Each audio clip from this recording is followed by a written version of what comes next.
Andhra Pradesh deputy CM Janasena party అధ్యక్షులు పవన్ కళ్యాణ్ గారు ఆయన ఈరోజు తెలంగాణకి సంబంధించి ఆవిర్భావ దినోత్సవం నాడు పవన్ కళ్యాణ్ గారు తెలంగాణ నవ నిర్మాణ సంకల్ప సభ అని చెప్పి ఇక్కడ ఎవరైతే జనసేన పార్టీని బలోపేతానికి బాగా కృషి చేసినటువంటి ఎవరైతే కార్యకర్తలు నాయకులు జన సైనికులు వీర మహిళలు ఉంటారో వాళ్ళందరినీ పిలుచుకుని ఒక 2000 మందిని అంటే మెంబర్షిప్ ఎవరైతే చేశారో వాళ్ళందరితో కూడా పవన్ కళ్యాణ్ గారు ఈ రోజు ఒక సభ ఏర్పాటు చేసుకున్నటువంటి పరిస్థితి కనిపించింది. అది గచ్చిబౌలిలో.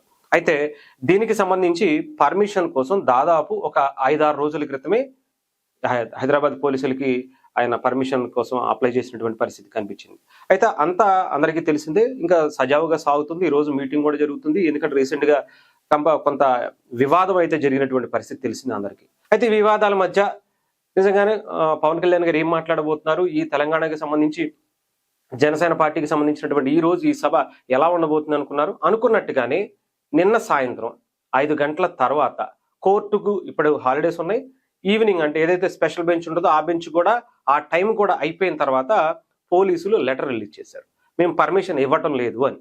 గత 4 రోజులు 5 రోజుల క్రితం పర్మిషన్ కోసం అప్లై చేస్తే నిన్న సాయంత్రం అంటే కంప్లీట్ గా పూర్తి ఏర్పాట్లన్నీ కూడా పూర్తి అయిపోయిన తర్వాత ఆ సభకి సంబంధించి జనసేన పార్టీ మొత్తం పూర్తి చేసుకున్న తర్వాత పోలీసులు చాలా క్లియర్ గా ప్రొఫెసర్ నాగేశ్వరరావు గారికి సంబంధించి ఉద్రిక్తతల మధ్య మేము ఇవ్వలేము, ఇక్కడ తెలంగాణ వాళ్ళు కొంతమంది ఇబ్బంది పడుతున్నారు, ఇక్కడ ఆయన ఏదైతే కొన్ని ఇష్యూస్ జరిగాయో దానివల్ల మేము ఇవ్వలేము, అలాగే తెలంగాణకి సంబంధించినటువంటి ఆవిర్భావ దినోత్సవం కూడా ఉంది ఈ రోజు, అలాగే అక్కడ పార్కింగ్ ఇష్యూ చూపించి ఇంకోటి చూపించి ఇవ్వటానికి నిరాకరించినటువంటి పరిస్థితి.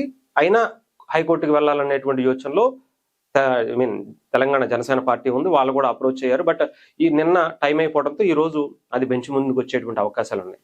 బట్ అయినా కూడా జరుపుతారా అంటే జరిపేటువంటి పరిస్థితులు అయితే ఉన్నాయి.